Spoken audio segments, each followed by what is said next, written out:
Addie from OP, and this is the craft challenge of the week. This week's craft challenge item, thank you to whoever sent that in, is craft puffs. Well, see here, hold that thought. I've heard these called like a million different things, like craft puffs, pom-poms, poofies, whatever you want to call them. We're going to be using these little fuzzy balls as our craft challenge item, and we're going to be making a cat toy. This was super fun. I have already tested it on my cat and he loves it, so I can guarantee it's worth, I guess. I don't know, it's cat approved. One thing you'll notice in the video is I did not include this little toy in the supplies that I suggest you have. I was struck by sudden inspiration to add a cat toy that I already had to the end of the cat toy part that I made. If you have a cat and you have an extra toy laying around that you want to use, I say go for it. If not, that's totally okay. Let's get to it. You're gonna need your little fuzzy balls. You're also going to need some string or yarn or thread or something that you can sew with. And along those lines, you're also going to need a needle. One thing to be aware of when you grab a needle and you grab your string is you want to make sure your needle has an eye, that's what this little hole is called, big enough to fit your string through it. There are very few things as frustrating as trying to thread a needle with string that is too big for the hole. It's a little bit of a nightmare. And finally, we are going to need our stick. I just went outside in my backyard and I found this. You know, you might find something different. If you have an old hanger, you could use a you can break off the pieces, or if it's a metal one, you can unfold it and bend it into like kind of a stick shape. You know, like I said, get creative. You never know what you have laying around, and it's kind of fun to see what you can do. Oh, and of course you're gonna need scissors. We always need scissors. Scissors are our friend. So once we have all of our supplies together, we can go ahead and get started.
you just watched me make a cat toy with these little craft poofies. Pom-poms. I don't think I've called them the same thing twice. So call them whatever you want, honestly. This was super fun. It's, like I said, it's already been cat approved. I tested it out with my kitty and he loved it, and I actually had to shut the door because he kept on trying to take it away from me while I was trying to tell you guys about it. So it's, you know, it's good to go. A challenge that I actually had two with this craft in particular. The first one was I actually grabbed a couple sticks, and you didn't really see that part because it was boring. I was just sorting out sticks.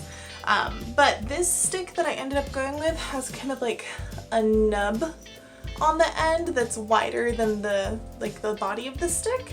And that's because when I put the string on a stick that didn't have that nub, it just pulled right off. It didn't stay on very well. So try and find a stick or find a way to get your string on some sort of like edge so it doesn't pull off. The second challenge that I had was honestly with the needle and the thread. I even give you a heads up to make sure your string fits your needle. Gosh, I also poked myself a couple times. So if you've never sewn before, just be careful. It's okay to ask for help. Help is always a good thing to get if you need it. So keep those things in mind when you're gonna make your cat toy. The things I really enjoyed about this toy were, well, it was super easy to make. It was really quick. I found everything I needed in like 10 minutes tops. And my cat actually likes it, so that makes me feel really good because I made him something that hopefully he's actually going to continue to like and play with. He's a cat. You never really know. Honestly, these are some of my favorite craft items. You can do a ton of stuff with these. So I would give these a 10 out of 10. I would totally craft with these little puffs again. Bonus points to whoever gives me the actual name for these, by the way. But yeah, that's what I got. I'll talk to you guys soon. Put in those submissions, give me stuff, give me items to challenge me so that I can make a craft and we can keep this going. Or, like I said, you can put them on Instagram, we have our Facebook, YouTube, you can email us, but let us know, send us those submissions. And don't forget to check out everything else we have going on. Stay safe, I'll talk to you soon. Bye!